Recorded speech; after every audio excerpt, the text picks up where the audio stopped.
Consider this, a news and information program recorded on the campus of the University of Nebraska at Omaha. From the Fireside Lounge in the Milo Bales Student Center, here is your host, Carol Schrader. Hello and welcome back to the University of Nebraska at Omaha. I hear many ears full, or earfuls. It'd be ears full, wouldn't it? Probably. I'm with a communication professor. Ears full of a criticism about the media. Everything from the way we've covered the war, or haven't covered the war, to Laci Peterson, Kobe Bryant. I'm with Dr. Chris Allen. He's with the Department of Communication at UNO. His specialty is broadcasting and also media history. Right. And I just got to thinking about sensationalism versus the old thing that I learned about in my history of mass communication class, which was the muckrakers, the first sort of really well-known phase of American journalism. I think it's interesting. I think muckraking grew out of sensationalism, quite honestly. Not the other way around. The original sensationalism started with the penny press in the 1830s, found its legs in the 1850s. The Civil War sort of threw us all off, and then by the 1880s and 1890s, especially between William Randolph Hearst and Joseph Pulitzer, the sensational wars were on. So it was really from a competition. Very much a competition. At the time, New York City had 8 or 9 daily newspapers. They had to do something to separate themselves from each other, and it was who could be more outlandish in the stories they were telling, who could find the most outlandish stories that they could tell. And from that grew sensationalism. They were all trying to outdo each other. Not all of them. Some of them didn't participate in it. The New York Times did not participate in that sort of journalism. But it oftentimes did involve crime stories. Yes, politics and crime stories were kind of the big...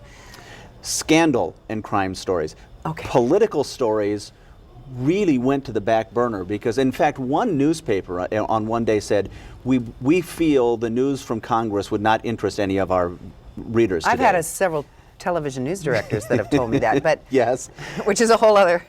But that was the news of politics. Scandal and politics were... It was right. Well, it was the era of Tammany Hall. Well, absolutely. So you had Thomas Nast as the cartoonist who went after Boss Tweed in Tammany Hall, and then you had all of the writers who were exposing the corruption and the scandal in Tammany Hall. So theoretically, then, today, when we've theoretically cleaned up government, I mean, it's not all patronage and bribes and kickbacks, I hope. No, but we've really sort of reformed government from those days. We still have sensational people and well-known people and crime. Well, yeah, because... So we're still going to hang on to that to a degree. I mean, we want it... Chicken and egg. Do we want to hear about that? Or are they shoving it down our throats? What a great question, because it especially happens in television that producers and news bosses in whatever capacity will say, we're just giving the people what they want. And it would appear to be so, because on those programs that are sort of sensationalist, the viewership is pretty good. On the other hand, MacNeil Lehrer, or the MacNeil NewsHour now, the We're dating ourselves on viewership that. is not very good, No. but they're a very straightforward and sort of banal presentations. And more in depth. And more in depth. Certainly lots of information, but that's not, people want to see the quick pictures and the sensational stories. And yet, there is incumbent in going into the news business a responsibility. It's okay to give people what they want, but you also need to know and give them what they need, whether they realize they need it or not. There has to be some of that, because that's your job as a news reporter, a news editor, a news director, a news producer. At what point, for those that didn't have mass communication history on the curriculum that they had to follow to get their degree, at what point did ethics, the kind of code of ethics that we sort of live by now, it's evolutionary? Yes. To where we've, to what we've arrived at now, and we really do have ethics, I must say. We do. But we what have several point codes in of that ethics. whole rather scandalous tabloid extravaganza did that start to meld and become more formal? Ethics began to be a concern in the early part of the 1900s when the first journalism school was established at the University of Missouri, the first college of journalism at the University of Missouri. And still today they are and still is a very good one, right? The very first class that the University of Missouri School of Journalism offered was Principles and Practice of Journalism. So Principles and History of Journalism. And they talked about ethics in that very first class. It wasn't a well-developed field. It came with the academic underpinnings of journalism. It also came in, interestingly enough, as journalism societies were founded. What is now the Society of Professional Journalists began as Sigma Delta Chi, had a code of ethics. It also came in when Haywood Broun began to found the Writers, the Writers Guild, the newspaper writers union, and it came in with the union as well. And all of those things began to happen in the early part of the 20th century. Roughly 1910 to 1930 was when the codes of ethics and the concerns about journalism began to grow. Now, in broadcast news, it's interesting to note that there was not a broadcast code of ethics until the late 1940s, early 1950s with what is now the Radio Television News Directors Association. At that time, it was the National Association of Radio News Directors. But interestingly, when radio came into being, it was not finding how you would define news. I mean, there was so much entertainment programming, the soap operas, all kinds of entertainment shows, that news, and we had some great news people come out of the early radio era through World War II. But news was a lot of times print journalists that had come over. Yes. So I mean, their ritual, their ethical ritual, was generally in place. Generally, yes, generally in place because.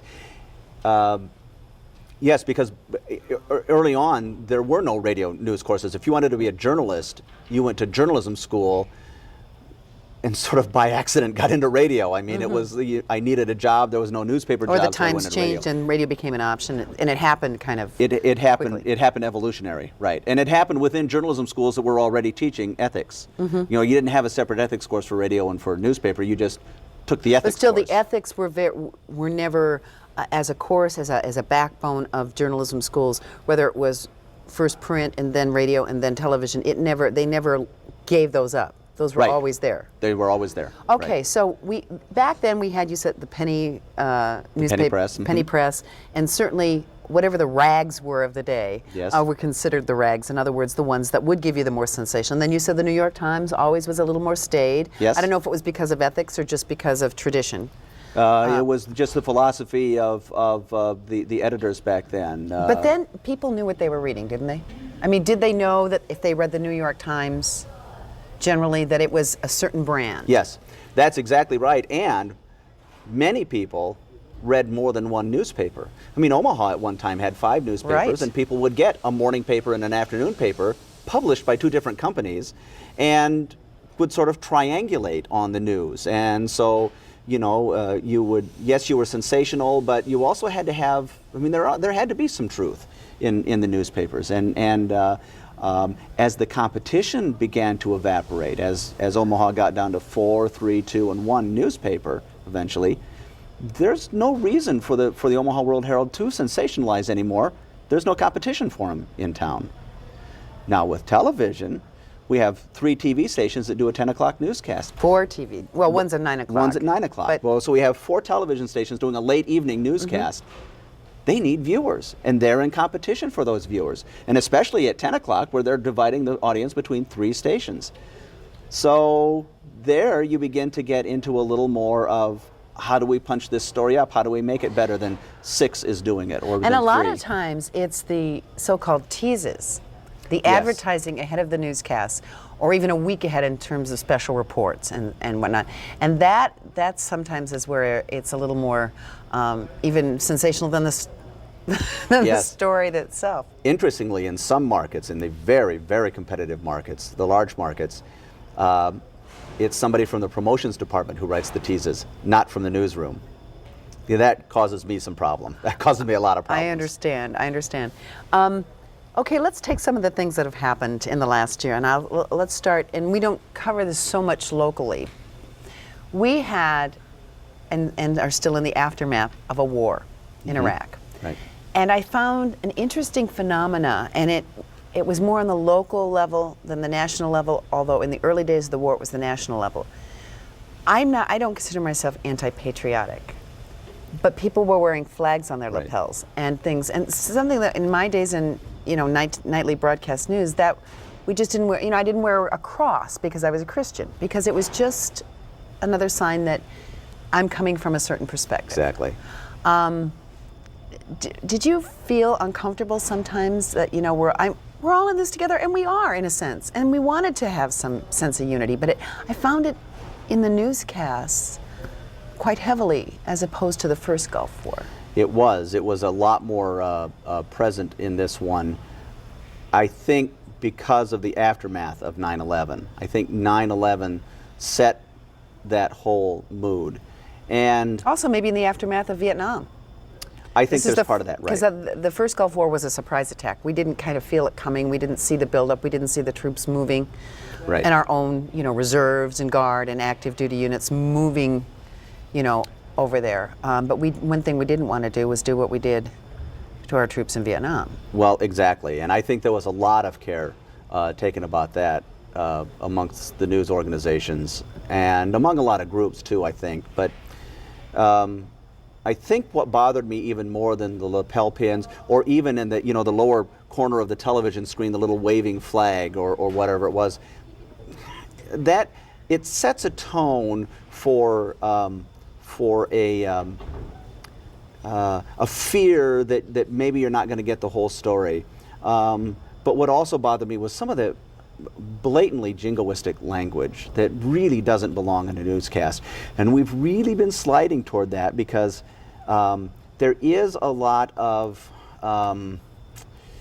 very personal language that goes into a newscast these days. And give an example of just forget the jingoistic for a second. Right. What would you call our examples of that personal language? I knew you were going to ask that question. Always speaking in the second person. Always speaking in the second person. I think it's okay because a news person is looking directly at you. I mean, when the anchor is looking at the camera, they're looking directly into your eyes. But is it more turning it into first person plural, we? Yes, it's instead of yes. You may be interested in this. It's yeah, and we've been sliding that way a lot. We're in a lot of trouble in Nebraska, or our state budget is looking bad. Well, does that take you out of the Observer Post? Yes, it does. It takes you out of that. It's sort of that. I don't want to use unbiased. That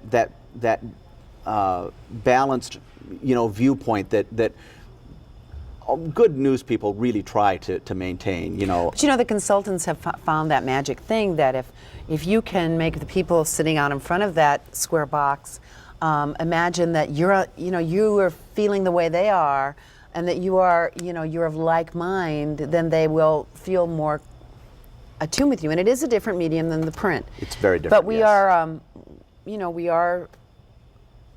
Sometimes I think that we're blurring, maybe forever, these sort of, the separateness. Well, right. Well, because my very first journalism classes were print journalism classes, and we never used first person ever for anything. We didn't even use second person. Yeah, we didn't even, yes. I mean, it was all third person. Yes, all that third person. That person, that group, those people. And as the writer of those stories, I felt a detachment as I sat down to the typewriter. There I am dating myself. A manual typewriter, nonetheless. A typewriter. To type those, if I wasn't using the first or second person, I really felt a detachment. I really felt that I was taking a step back from the story and doing it as an observer. And this could just be me as a writer, when I start using first or second person, I feel a slippage in there, that I'm sort of slipping toward my own viewpoint in the story, and as a good journalist, I don't want to do that. What about the criticism of President Bush and Defense Secretary Rumsfeld that I know you're not over there, but that we're not telling the good news stories? I mean, I'm sure you do look at the national newscasts or networks and wonder, you know, are we, no matter what we cover, are we telling the whole story? Not because we wouldn't, but just it's tough. I think we're covering, and again, I'm not there. I have a feeling that we're covering the things that need to be covered. We're covering the bombings, we're covering the soldiers that are being killed, and that's bad news, and especially for this administration, those are bad news stories. They are the stories of the moment. I don't know how good things look over there. I haven't seen, if things were going very, very well, somewhere the story would come out, from returning soldiers, from, you know, people that have been over there and observed and come back. I haven't seen members of Congress coming back and saying, wow, things are really looking good over there. I haven't heard those stories, and I don't think it's because the media refuse to cover them. I'm not sure that they are really there. I heard a CNN editor, actually was a producer, international producer, kind of the one that oversees, saying, you know, he was responding to Rumsfeld, and he said, you know, we will send a reporter on the way to a school opening or something, and then a bomb explodes. Yeah. And we think that the American people, just as a competitive news person, if we went to the school closing, didn't cover the bomb exploding, yeah, then we would be considered not doing our job. It's much more newsworthy, and again, maybe it's the years that I spent in the newsroom to say, you know, 3 American soldiers were wounded or killed. By the way, this school opened, than to say, this great school opened, they're doing wonderful things. By the way, 3 soldiers were killed today. Especially if you know or are related to, I mean, then it becomes almost heinous. Right. Yes, it does. So it sounds like you're trivializing the deaths. Well, let's talk about Laci Peterson and Kobe Bryant and how we cover the stuff that was the grist for the mill 100 years ago. Well, really it was. I was looking back, this is really interesting. I'm interested in how the media cover tragedy, and I'm just beginning to look at some of that stuff. And it suddenly struck me, when I teach the history class, I show the front page of the first attempt at a newspaper. It was called Public Occurrences, both foreign and domestic. And it was published in September of 1790. But it only lasted 1 issue because the government closed it down. The king's representatives closed it down. So it wasn't really the first newspaper because only 1 issue was published, but it was the first attempt. And there, right on the front page, is a little paragraph about a great tragedy that hath occurred. I don't think they actually said hath, but had occurred in a man who had lost his wife committed suicide, went and hung himself. From the very first newspaper, we've covered tragedy. In this country, we have covered tragedy. It's been with us forever. Now, and it keeps going on. I mean, we could talk about Laci Peterson. We could talk about O.J. I just think Simpson. of the more sensational type. O.J. Simpson is, I'm hoping, sort of an aberration, not just in how it was covered, but how it unfolded from all corners of that story. Well, but on the other hand, Bryant, yeah. we've named his accuser now, which is a taboo among most we news all organizations. haven't, but we all haven't, but it has been through the media, yeah, not through a news organization, by a talk show, you know, shock talk show host type thing, but it has been revealed, which has been a taboo for our media in general, not to name victims of rape without their. We've staved off that competitive. For those who say we are only do what is competitive, the news organizations, by and large, have staved off that one. And that's not to say it's right or wrong. But anyway, there seems to be, if we weren't having a war and Mideastern bombings and Iraq bombings and that, and I think that we would be going crazy for Kobe Bryant 24/7, because Laci Peterson, when she was murdered and the aftermath and Scott Peterson's arrest, you know, this is the California case with she was pregnant, and there wasn't much else going on in the news. Right. It was all the time. And you know, I could never figure that out, because what does the murder of a pregnant woman in California have to do with anything in Nebraska? It honestly doesn't, because we have pregnant women murdered in the Midwest all the time, and their stories, I mean, not all the time, but no, I mean, it thank happens. God, but I mean, but it happens, and they don't get near the coverage. I don't know what it was. Okay, it's that East and West Coast bias. The big bureaus are in New York and LA, and they run the show. And they do run the show. I've often thought, what would it be like to move the U.S. Capitol to Wichita? And make all of the news organizations move their it to Lincoln. bureaus That's central enough. Well, no, I wouldn't wish that on Lincoln or anybody. I think Wichita sounds good. I wouldn't want those people in Lincoln. Move them to Wichita or Kansas City or something like that. How would our news values change if the center of news, which is Washington, I mean, I know New York is the head of the broadcast news Let's operations. say the nation's capital moved. Yes. To Wichita and the press with it. And the press with it. What in heaven's name would happen then? First of all, the rest of the world would find out that there's life west of the Potomac. There's even life west of the Missouri. Gosh, to me, it's a fascinating concept. You got to write a to book. Even You got consider. to do a little fictional. I should try to write a fiction. Let's do a little predicting. Everybody knows kind of how the news is now, and we've got so many different hybrids of news. The magazine shows are they're news, right, but they're glitzy. Yes. They've got a headlining anchor of some sort. They take on all the trappings, and production. Yes. They're slick. They're slick. They're slick. Darn slick. And there's so many of them now. Yes. Do we today know what we're watching and or reading as you feel the people did in the early 1900s that knew they were reading the New York Times, knew they were reading the penny press, liked to mix it up and do probably those that said they only read the New York Times were still reading. There was a penny press around there somewhere in their house. Do we know can we identify it and filter it through what that show is? This is Entertainment Tonight. This is Dateline. This is 60 Minutes. This is the network news in the evening. And this is just the tabloid shows. I think there were a lot of people back in the early part of the 20th century that couldn't do that. I think there were a lot of people that did. It's always interesting to me when somebody says some criticism of the media, and I'd say, where did you hear that? Well, I read it in the newspaper. What newspaper? The National Enquirer.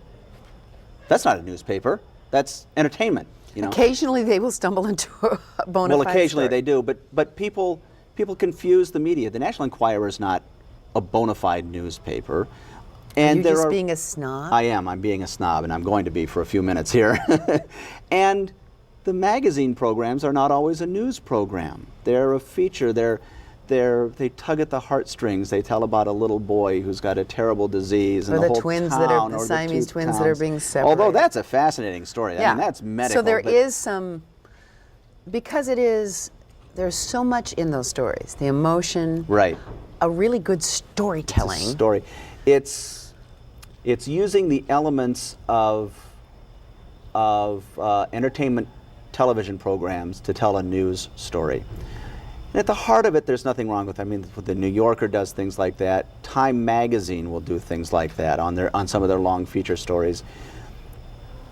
But you wonder what the consequences. I mean, what's the consequences of doing a story of a little boy who's dying, and there's the town is rallied around him. I mean, it's a nice, heartwarming story. But is there news in that? Maybe somewhere, and maybe I'm being a snob coming out of a hard news environment. But I sometimes wonder what But we do need to relate to people in the other world. In fact, I think some of the United States tends to be at times a little ethnocentric, where we are this kind of the center of the universe. And being the only superpower remaining, there are some reasons, because what we do has a big effect in how our economy is, how our defense is. But does that also is that a double-edged sword? It is, and I agree in terms of that news and how we look at ourselves. I think I don't know. My biggest concern is that those programs are getting a much bigger viewership than the nightly news programs. In other words, people aren't watching the nightly news programs. When you said that, back 100 years ago, did they know they were reading the Times or the World or the Tribune? But at least they read some. But at least they were reading a newspaper. And now, a lot of people, and this is not just the younger generation, it's people my age and people around my generation, are not reading a newspaper or watching a nightly newscast or catching the news on radio, if you can find it on radio anymore. They're watching Sports Center, they're watching reruns of of Law and Order and things like that. They're ignoring the daily newscasts altogether. What about, we're coming down to the end of the show, but let's just take the war with Iraq. If I switched from CNN to Fox News, I was not necessarily getting, depending on what time of the day and whether it was more of a newscast, I wasn't necessarily getting a real news show, especially on Fox. There's so much in these, them trying to make special shows every hour in the evening particularly, is that I found myself getting a lot of opinion, and I heard people quoting those opinions as if they were quoting news stories. Yeah, CNN as an entity and now Fox have changed the news business. When news was reporting facts, going out, finding the meat of the story. Now we confuse opinion. It's hard to fill up 24 hours with just news, so we begin talking to the pundits, we begin talking to other reporters, we begin talking to celebrities about the various things, and it really blurs the news. The 24-hour news channels have, I think, in many ways damaged the news product that we see. But on the other hand, we are able to tune in at any time and get the top headlines, get the news in a world that is ever changing. Yes. I mean, and sometimes that's comforting. I'll concede that. Okay. We have less than a minute. What if Dr. Chris Allen were playing Karnak, what is your biggest prognostication for the future of broadcast news as we know it? A continuing evolution and a continuing erosion of the audience. And I think in order to recapture that audience, broadcast news is going to go more the way of the 60 Minutes, 2020s, and those kinds of programs than the Peter Jennings and Dan Rathers. And in 10 seconds, if you could advise broadcast viewers and listeners to do one thing in being careful viewers, what would you say? Get a variety of news from a variety of sources. Don't just rely on CNN. Go to other places. Thank you, Professor. You're welcome. A little bit of a lesson today. Thank you so much, Dr. Chris Allen, Department of Communications, University of Nebraska at Omaha. Thank you for joining us. Stay tuned to see how you can find us on the web, and we'll see you next week.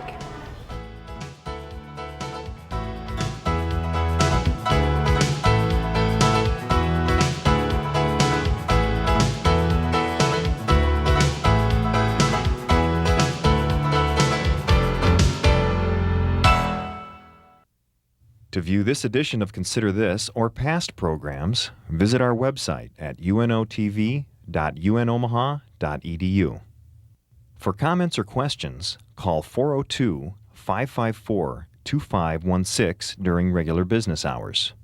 Consider This is a production of UNO Television.